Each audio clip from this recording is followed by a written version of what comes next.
Nos venimos al living porque estamos con los 5 voluntarios de Cruz Roja Tandil que estuvieron trabajando en Bahía Blanca: Delfina Pasarelli Obesio, Camila Tripodi Ali, Betiana Caballero, Gabriela Verastegui y Emanuel Averastegui. Bienvenidos, chicos. Felicitaciones, felicitaciones por lo que hicieron. Emanuel, contanos un poco. Emanuel lo conocemos de otras huestes, pero él hace años, creo que era chico, cuando empezó su voluntariado en la Cruz Roja. Contanos cómo surge el pedido de Cruz Roja Argentina para que Tandil esté allí presente. Bueno, alrededor de las primeras horas del viernes, la Cruz Roja Argentina larga la alerta por la emergencia en Bahía Blanca y convoca a las filiales con más cercanía, mayor disponibilidad. Atiende al llamado inicialmente La Plata. La sede está en Buenos Aires, así que La Plata empieza con un equipo a acompañar al equipo que salió de la sede, con el titular de la emergencia, Mar del Plata, y nosotros salimos el sábado a las 4:30 de la mañana para allá, llegando a las primeras horas del sábado. O sea, les avisaron el viernes y ustedes ya desplegaron en la madrugada del sábado. Claro, el viernes a la tarde el equipo de voluntariado empezó a armar el equipamiento, nos terminamos de armar el equipo, había algunos que no estábamos en Tandil, llegamos, bueno, dormimos un poco para poder salir y a las 4:30 arrancamos viaje para Bahía. ¿En qué viajaron? La filial tiene 2 móviles, uno es una Ranger 4x4 que está preparada para este tipo de emergencias, así que fuimos en la Ranger. ¿Con qué se encontraron? Primero había que llegar, porque no era fácil llegar a Bahía. Claro, la ruta 3 estaba cortada porque estaba desmoronada, la clásica, la principal, y la ruta que es el acceso del aeropuerto, la ruta vieja, tenía mucha agua, pero camionetas altas podían pasar. De hecho, cuando llegamos a esa parte había muchos autos que habían intentado pasar y se dañaban y quedaban al costado. Así que lo primero fue agua, campo y agua, que eso lo pudimos pasar. Y bueno, después todo el caos que ya sabíamos que íbamos a encontrar. Bueno, pero tratá de describirlo, porque ¿a dónde tenían que llegar ustedes? ¿Cuál era el lugar físico donde se convocaban? El lugar neutral era la rotonda de Cerri. Cerri es como, para que la gente se dé cuenta, como si fuera la rotonda de la 226 con Gardey. Correcto. Es un pueblo que está al costado de Bahía, viniendo desde el sur, lo agarras primero. Y en esa rotonda se había armado el COE, que es como la central de todos los servicios. Estaba la policía, todo lo que es rescate, Cruz Roja, el área de salud, el Ministerio de Provincia, Nación y Municipalidad, Defensa Civil. Desde ahí, porque Cerri era una de las más afectadas, y hacia ahí fuimos. En los primeros 15 minutos, no, menos, 5 minutos que llegamos, a nosotros, nuestra sede nos divide en 2 equipos. Las chicas se quedan en Cerri y con Gabriel y un compañero de Luján nos fuimos, nos avisaron en ese momento que había que ir a Ingeniero White, que también había sido la otra zona afectada, y diciéndonos que no sabían con qué nos íbamos a encontrar, que Defensa Civil habían llamado. Se armó una comitiva de todos los grupos, fue Ejército, Policía, Rescate, Cruz Roja, la fundación que rescata animales, y creo que nada más. Eso fue lo inicial. Así que ustedes fueron de los que primero tomaron contacto con la realidad.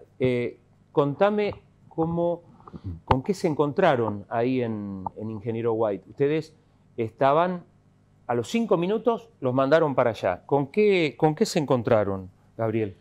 Cuando nos movimos con la caravana, lo que nos encontramos al llegar era una ruta que desembocaba literalmente en el agua, con un operativo recién iniciando, con policía, un poco de militares, nosotros y algunas personas de salud como el único punto de sanidad que podía llegar a haber en el lugar. ¿A qué hora era eso? No, porque recordemos, esto fue viernes, era el sábado, 10:30. 10:30 de la mañana. O sea que eran, a ver, esa gente que estaba ahí prácticamente había pasado la noche sin nada, sin asistencia, algunos en el techo, otros con el agua al cuello, literalmente. Sí, sí. Nos encontramos con 2 centros de evacuados, que eran 2 escuelas grandes, que era donde la gente se había podido autoevacuar y se había autoorganizado, pero muchas personas seguían en sus casas o seguían en un cuartel de bomberos que se había usado también de centro o en una iglesia.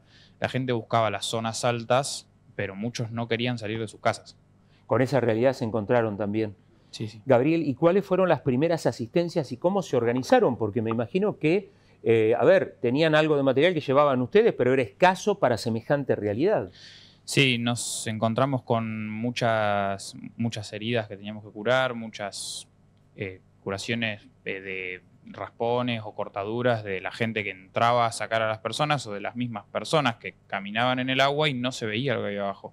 Y lo único que teníamos era un morral y a la gente del hospital, pero como no teníamos mucho más insumos, con ellos articulamos para nosotros dos, nuestro compañero de La Plata y ellos fuimos vendría a ser un hospitalito que es más chico que un hospital usual, pero un poco más grande que una salita.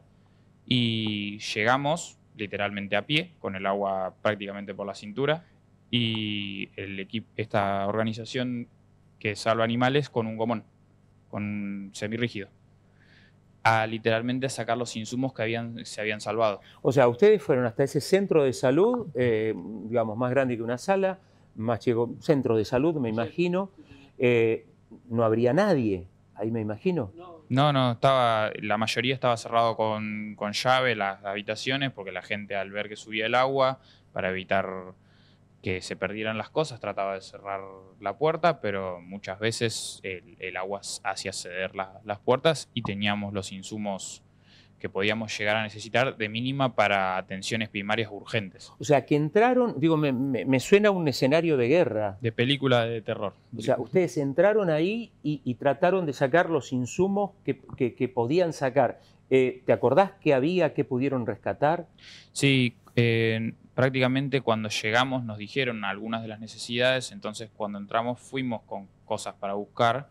Encontramos pañales para adultos, encontramos apósitos, gasas, encontramos una silla de ruedas para la gente que no podía tener movilidad, encontramos una camilla de ambulancia y como estábamos con la gente de ahí del hospital, les preguntamos si nos la podíamos llevar porque servía para la gente que ni siquiera podía estar sentada, porque nos encontramos con una realidad en la que había muchos adultos mayores y mucha movilidad no podían tener. Y la camilla tenía la particularidad que llegaba literalmente al borde del agua. Entonces la persona que iba arriba no se iba a mojar. Cargamos tanto el gomón como la camilla con tubos de oxígeno y elementos que llegáramos a necesitar. Y en la caja de nuestra camioneta, cuando volvimos a la zona seca, o sea, en la zona donde no estaba tapada de agua, armamos una especie de hospitalito. ¿Cuántos fueron hasta ese centro de salud a rescatar lo que se podía rescatar? ¿Cuántas personas? Inicialmente 5 y esta organización que cuida a los animales, que eran 3 más con el gomón. Me imagino que subieron las cosas al gomón, me imagino yo, tratando de evitar que se moje para tratar de salvar y rescatar lo más posible. Y en el momento había sucedido que también íbamos encontrando perros a la pasada, entonces el gomón empezó a llenarse de animales y usamos la camilla para poner el tubo de oxígeno, la silla de ruedas y los tarros de basura del hospital los vaciábamos y los usábamos como contenedores para llevar o las gasas, los apósitos, los medicamentos. Dos de las personas que nos acompañaron eran médicos, entonces sabían elegir qué medicamento sí, qué medicamento no. De hecho, eligieron medicamentos de lugares que estaban más resguardados, como morfina o distintos tipos de medicamentos un poco más fuertes. Entonces, ellos armaron en esos tachos de basura contenedores y llevamos esa medicación con cuidado y en el gomón llevamos lo que se podía, pero que lo que podía convivir con los animales. Y la camilla hizo las veces de traslado de gomón, inicialmente para los insumos. Y me imagino, digo, los tarros de basura flotando en el agua, tratando de... En el hospital, imaginémonos lo que hay en un hospital, todo estaba flotando, era fuerte la situación porque es como entrar a un hospital totalmente oscura, aunque está de día afuera y estaba muy nublado, adentro estaba totalmente oscura, todo flotando, los olores, la situación es bastante fuerte por todo lo que se vive y caminar por un hospital en esa situación cuando tenés tanto que atender afuera era sí, fue choqueante. Estamos hablando con los 5 voluntarios de Cruz Roja Tandil que estuvieron trabajando en Bahía Blanca. Historias estremecedoras. Volvieron, ya ahora sigo con las chicas que fueron para otro lado, volvieron a ese lugar donde estaba seco, entre comillas, para armar un pequeño hospital de campaña. ¿Cómo fue? Claro, nosotros, los de Cruz Roja, lo que estábamos haciendo era entrar al agua, a ayudar a las personas que, o en el centro los centros de asistencia o en las casas, iban requiriendo, iban hasta donde podíamos llegar. La realidad que no podíamos caminar más de 500 metros, que ya la gente nos pedía, con lo cual Guaite debe tener... Espera, ¿caminaban 500 metros y la gente qué? Nos pedía ayuda. Nos pedía ayuda, distinto tipo de ayuda. Guaite debe tener aproximadamente desde la entrada hasta el final 10 kilómetros. O sea, nosotros no estábamos pudiendo el primer día, el sábado, traspasar la barrera de los 500 metros. Ejército, gendarmería y la gente que tenía gomones sí se podían meter, pero ya por agua. Nosotros hacíamos la asistencia primaria, Ejército traía arriba de los camiones, tenían un par de camiones anfibios o camiones muy altos que podían traer gente arriba y se le daba la asistencia. Cuando dice Gabriel que armamos esa especie de sala de primeros auxilios improvisada en la parte de la avenida Seca, todo el equipo del hospital, que normalmente trabaja en el hospital, trabajaba alrededor de eso, con 2 sillas que teníamos, la silla de ruedas para trasladar los abuelos que bajaban de los camiones, y no mucho más. No teníamos frazadas, no teníamos con qué secarlos, y bueno, se empezó a hacer la primera asistencia con lo que se podía. ¿Para dónde fueron las chicas? ¿A dónde les tocó? Porque ahí se dividieron, como escuchábamos hace un ratito, ¿y a dónde les tocó ir a ustedes, chicas? Nosotros nos quedamos en lo que era el COE, la rotonda de Cerri. Apenas llegamos, también cuando a los chicos les avisan que tienen que ir para Ingeniero Guay, a nosotras nos avisan que tenemos que subir a uno de estos camiones de militares a tomar signos vitales. Después nos enteramos, estando ya arriba, que todos los pacientes que nos íbamos a encontrar ahí eran pacientes oncológicos que estaban esperando a tener un lugar en el hospital.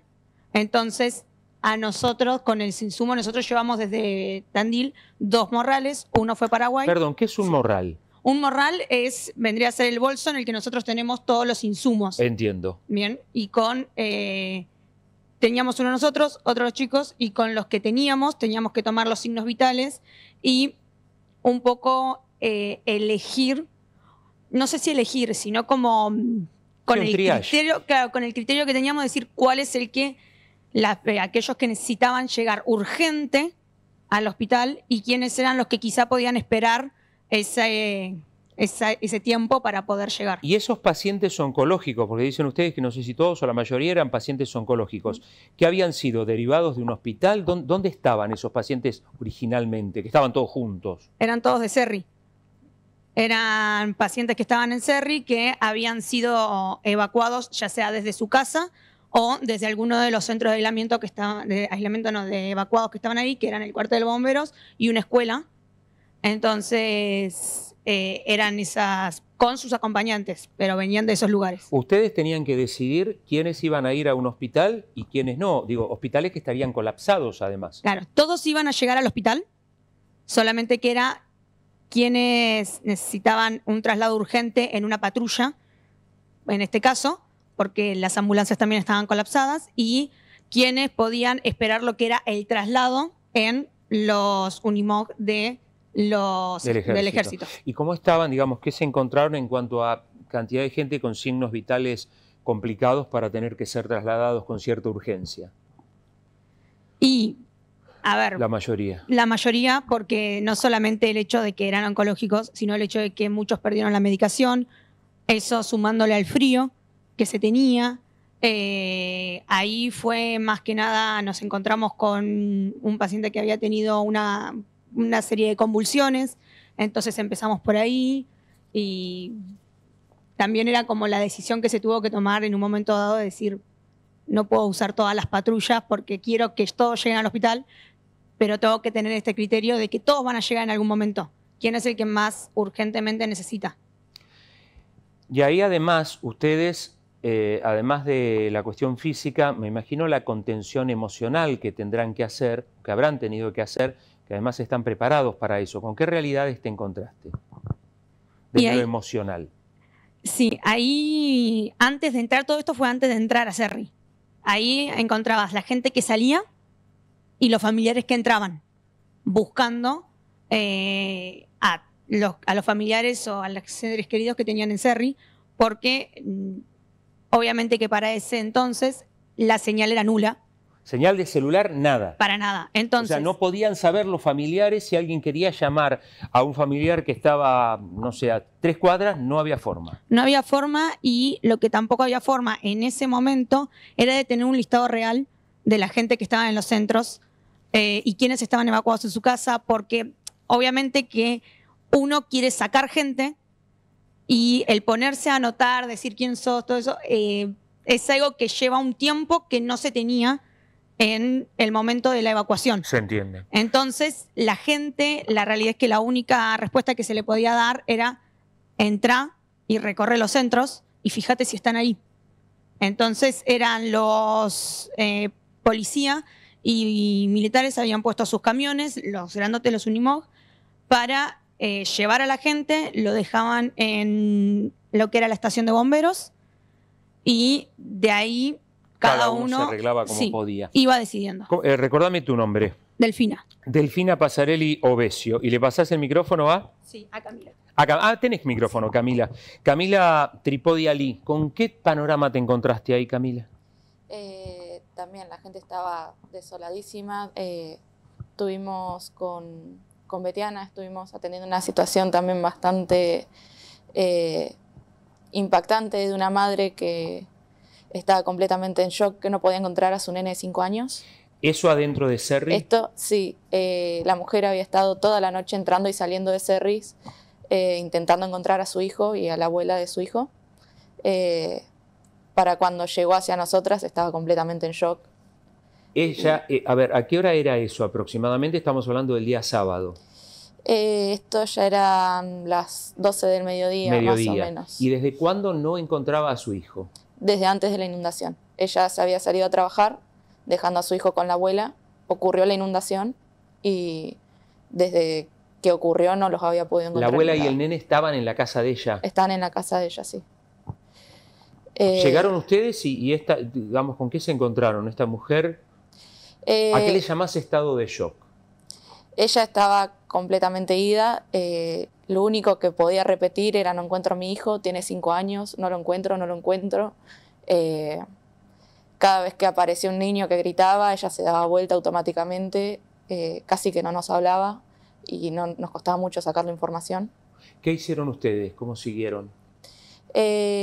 Nos metimos, bueno, Betiana y yo con ella en una patrulla y la acompañamos a recorrer de vuelta todos los centros de evacuados de Cerris. Fuimos hasta la casa de la madre también, intentando buscarlos, en todo momento intentando contenerla porque ella estaba totalmente impactada viendo toda la situación. ¿Cómo se contiene a una persona en esas circunstancias? Te lo pregunto desde, a ver, desde lo humano y desde la preparación que ustedes tienen, que me imagino una situación, como decíamos, de guerra supera cualquier preparación que uno pueda tener en el terreno, ¿verdad? Sí. Es verdaderamente muy difícil contener a alguien en esta situación porque nosotras mismas tampoco sabemos qué decirle. Me acuerdo en un momento nos pasó un camión transportando una lancha y ella lo primero que nos preguntó es: esa lancha está buscando gente muerta, ¿verdad? Y con Betiana nos miramos y estábamos intentando buscar la forma de tranquilizarla y no llevarla de vuelta a ese pensamiento de que estaban buscando gente muerta, de que su hijo podría estar mal de alguna forma, de que no lo iba a encontrar. ¿Cómo termina esa que es una de las historias que ustedes vivieron? Bueno, no lo pudimos encontrar en ningún centro ni de Cerris ni en la casa de la madre. Por suerte, cuando fuimos a la casa de la madre, hablando con los vecinos que también tenían las marcas del agua a la altura del pecho, nos pudieron decir que sí, que los habían visto, que habían podido evacuar a una capilla, y hablando en otros centros de evacuados, pudimos saber que la gente que estaba en esa capilla fue evacuada a otro centro de evacuados en Bahía Blanca. Así que volvimos ahí a la rotonda de Cerri y salió de vuelta en un móvil hacia Bahía Blanca. Y tengo entendido que los puedo encontrar. Sí, recorrimos los distintos centros en Bahía con Betty y dimos con un centro en el que habían estado, pero se habían ido y no podían tener registro en dónde, y fue hasta un momento en el que yo pude agarrar señal en mi celular, que le pregunté el número y llamamos, y fue ahí donde nos pudimos enterar que ellos estaban bien, que estaban en Punta Alta, así que fue como ya mucho más tranquilo, salió muchísimo mejor, pero fueron momentos mucho de tensión de cada lugar al que íbamos. Que ella no lo encontrara era como ir viéndola decaer y decaer y decaer. Así que en el momento en el que pudo contactarse fue mucho alivio para todos, también para los policías que estaban acompañándonos. Después me van a contar qué hacen ustedes a la vuelta en lo que respecta a la contención emocional de ustedes, porque lo que vivieron fue obviamente muy fuerte y sé que Cruz Roja tiene estas cuestiones previstas con profesionales de la salud mental para trabajar en esto. Betiana Caballero se convirtió involuntariamente y gracias a un vecino que grabó una situación tremenda donde se ve a voluntarios de la Cruz Roja, se la ve a Betiana haciendo RCP mientras una camioneta va chapoteando en el agua, creo que es autobomba, va abriéndole camino. Yo pensé que era solamente RCP, pero estaban también con RCP manual, pero estaban también con cardioresucitadores. Contame eso que te tocó vivir, Betiana. Sí, éramos 4 voluntarios, 3 voluntarios de La Plata y yo voluntaria de Tandil. Justo la secuencia la que muestra, no soy yo la que estoy haciendo RCP, es una compañera de La Plata, pero bueno, fuimos 3 los que hicimos RCP, más la descarga que es del DEA, usamos el desfibrilador. Pero bueno, fue un llamado, nosotros habíamos ido, los llamaron para ir al cuartel de bomberos de Cerri para trasladar una nena que tenía una picadura y era muy grande la... ¿Se sabe picadura de qué? No sabían los papás porque habían pasado toda la noche en el agua, no sabían lo que le habían picado. Y era trasladarla. En ese momento sale un llamado supuestamente el llamado que llegó era de un niño que había entrado en paro. Salen 2 o 3 voluntarios en una camioneta al domicilio. Perdón, ¿de dónde había llegado ese llamado? No se sabe porque la gente había llegado al cuartel de bomberos y como la comunicación era malísima, era todo en boca a boca. Entiendo. Y los vecinos venían al cuartel diciendo la noticia. Salieron 3 voluntarios de Cruz Roja más del Ejército a ese domicilio porque el agua casi llegaba hasta abajo de las rodillas, un poco más arriba de las rodillas. Llegaron ellos al lugar, dicen que sí, la persona estaba en paro, que era un adulto, y traer un DEA. El DEA lo trajo al cuartel de bomberos donde estábamos y empezaron a gritar, ya un DEA, y Cruz Roja, Cruz Roja. Entonces prácticamente subió una camioneta, que era del vecino, que es la camioneta que se ve en el video. Llegamos ahí, los vecinos ya habían empezado a hacer RCP. Los vecinos ya habían llegado, ya apenas había comenzado el hombre, había caído en el agua, ellos lo sacaron, vieron los signos y no tenía pulso y empezaron a hacer RCP. Y tenían, digamos, ¿dónde lo pusieron? Porque ahí el agua... Arriba de una puerta. El hombre cuando estaba se había arrancado la puerta de la casa y se había puesto arriba de la puerta. Llegamos nosotros, teníamos la tabla que sí habíamos llevado también de la filial, ya la habíamos colocado en la tabla, llegamos con el desfibrilador, se lo coloco, no tenía ritmo.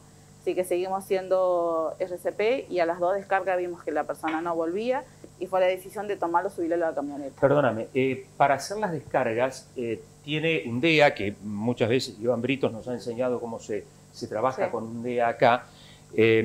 A ver, tiene que tener ciertas condiciones, por ejemplo, lo mínimo, estamos hablando de electricidad de mucho voltaje. Tiene que estar la persona seca, en ese momento imaginen que todo estaba con agua.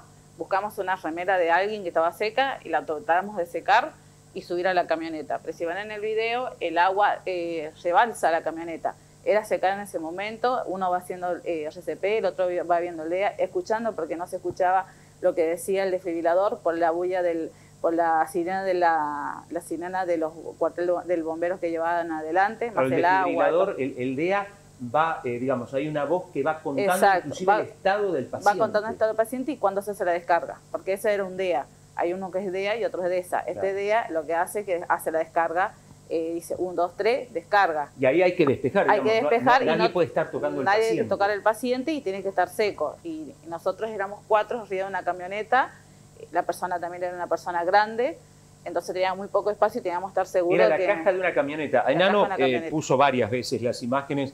Yo se las voy a pedir de vuelta para que observen esto, digamos, el poco espacio que hay en la camioneta. El DEA está, digamos, va a disparar energía, va a disparar muchos voltios y en ese momento no puede tocarse a la persona porque esa electricidad pasa a cualquier persona que la toque. Ellos necesitaban escuchar lo que el aparato les decía, es una voz grabada, y la sirena de la autobomba que iba adelante abriéndole camino no les permitía escuchar eso, con el riesgo que implicaba para los voluntarios también, ¿no?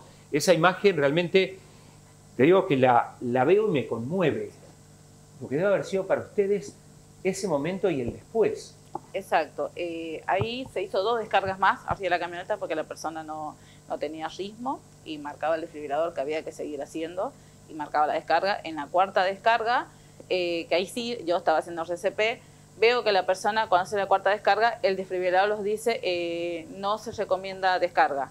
Coloco la mano en el pecho y ya la persona respiraba por sí misma y hubo elevación de tórax. Y ahí donde todo creo que los miramos y se nos cayó un lagrimón, pero nos faltaba para llegar todavía. ¿Se salvó? Se salvó. Y creo que hoy día le daban el alta. Entre día ya le daban el alta. Qué historias. Bueno, hay que agradecer mucho, por cierto, pero contame, para el final hay mucho más para contar. Pasale, Manuel, el micrófono y contame la historia de la negrita y su marido.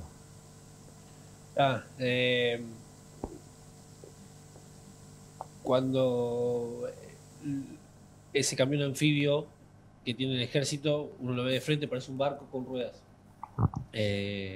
Muchos abuelos los traían ahí arriba. A la negrita la traían en una tabla, le decimos la negrita porque literalmente cuando le pregunté el nombre me dice, a mí decime la negrita.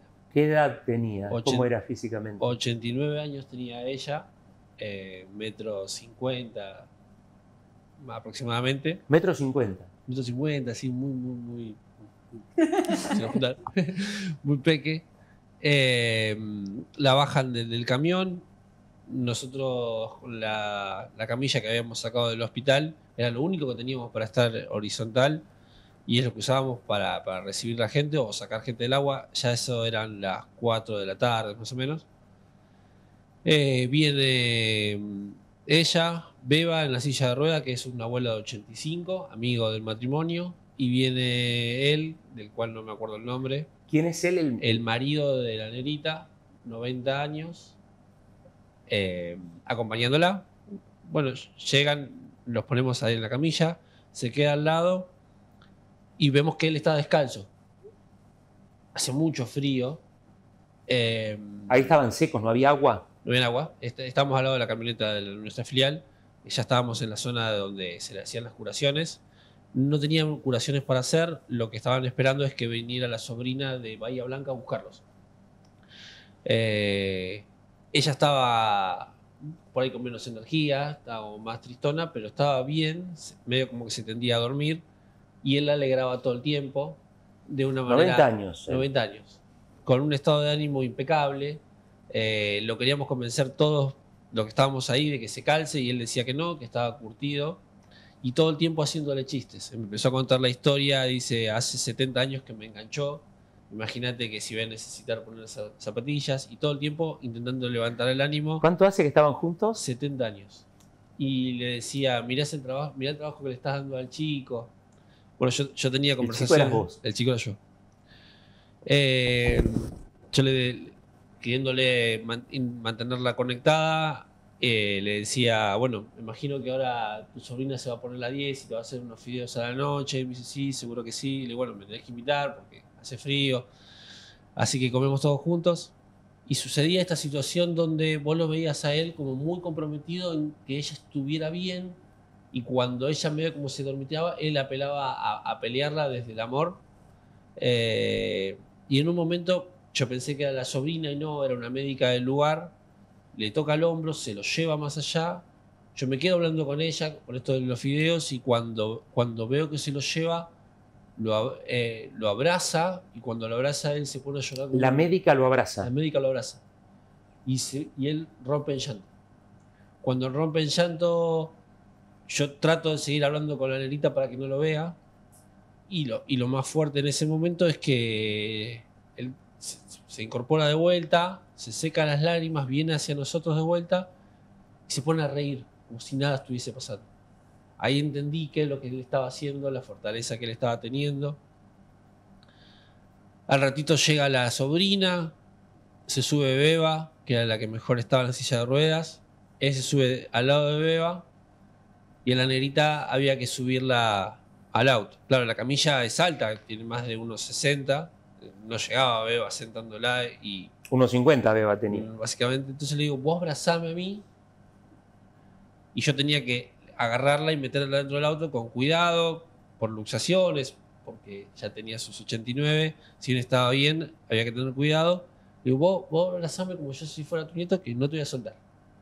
Me agarró fuerte y cuando la estoy metiendo al auto, lo cargo a él y le digo, no te vas a poner celoso, ya te la devuelvo. Y me mira y me dice, te espero a la noche comer fideos. Obviamente fue fuerte para mí, lo dejé, le hice un par de chistes más y nada, y nos despedimos. Ahí se fueron con su sobrina en buen estado de salud a casa. ¿No los viste más? No, ayer hablaba con una trabajadora social que si en algún momento volvemos a Bahía, intentaré buscarlos. Uf. ¿Cómo, qué hicieron ustedes a la vuelta? ¿Cómo los contiene Cruz Roja? La filial tiene... Bueno, primero agradecer a la filial. Nosotros no podríamos haber dado la primera respuesta si no tuviésemos un equipo muy grande y muy comprometido, muy profesional en la Cruz Roja filial Tandil. La Cruz Roja Argentina tiene un equipo muy profesional y en Tandil tenemos una suerte de que tanto los dirigentes como todo el personal de la Cruz Roja y todo el voluntariado son muy comprometidos en todas sus acciones, sobre todo en la emergencia. Estuvieron todo el tiempo a disposición nuestra, conteniéndonos desde acá. Y particularmente hay una psicóloga que está dentro de la filial, con la cual cuando uno vuelve a este tipo de operaciones, tenemos reuniones con ellas para ayudarnos a procesar todo lo vivido. Uno cuando está en estas situaciones, si bien nosotros tenemos como nuestros espacios a la noche, donde hablamos, donde intercambiamos, donde compartimos con compañeros de otras filiales, para ver cómo estamos, en un punto estás un tanto anestesiado, no entras en un modo demasiado de análisis porque tenés que estar operativo y está profesional y la filial nos ayuda. Y agradecer también a todas nuestras familias. No podríamos haber ido si todas nuestras familias no nos suplen en nuestras actividades diarias. Y en la vuelta es eso, es procesar, intentar acomodar. Y lo otro que también hay que acomodar fueron los materiales. Déjame preguntarte algo. Ustedes fueron en la camioneta, una camioneta muy linda que uno suele ver parada frente a la Cruz Roja, una Ford blanca, preciosa. ¿Cómo volvió esa camioneta? Como pudo. Porque la Cruz Roja Argentina puso todo su material a disposición. Son todas Ranger y Transit, las Mercedes grandes para trasladar mercadería. Va a haber que hacerle un service urgente a esa máquina. Y la gente de Simone de Ford nos regaló, de hecho la camioneta ya está ahí, nos regaló un mantenimiento completo porque se metió en casi varias veces en 1 metro de barro, agua hasta casi arriba del capot. Así que le están haciendo un servicio completo, reparación y mantenimiento a dolor en la filial. Eso es, digamos, la gente de Simone se los hace sin cargo. Sin cargo. Sí. Bueno, yo sé que esto corre por mi cuenta. Yo sé que los chicos de la Cruz Roja tienen la consigna de no mencionar ningún nombre, pero lo voy a hacer yo. Ahí está Pablo Boveri y todo un gran equipo al lado de Pablo que hacen un trabajo impresionante y esa donación del trabajo y de los repuestos que seguramente la camioneta necesita, cuesta mucha plata. Y en este caso, la gente de Simone, Guillermo Simone, Pablo Boveri, y de ahí para abajo todos lo hacen con muchísimo cariño, y creo que vale la pena ser mencionado también. Por eso no los hago cargo a ellos, de esto me ocupo yo. Pero los otros equipos, chicos, no sé, tensiómetros, equipos técnicos, termómetros que llevan en ese famoso morral, me imagino que también habrán sufrido deterioros, pérdidas. Cuéntenme un poco de eso. Sí, nos pasó que nosotros habíamos trabajado en muchas emergencias. Esta es la primera vez que llegamos tan rápido a una emergencia. Entonces hay materiales que inevitablemente se rompen, se pierden, se lastiman. Probablemente tengamos que reponer todo eso, así que sí, es verdad que... Bueno, esto yo no lo dicen ellos, lo digo yo. Aquel que pueda donar tensiómetros, termómetros, ¿qué más necesitan? Díganmelo a mí, no se lo digan al público. No, sí.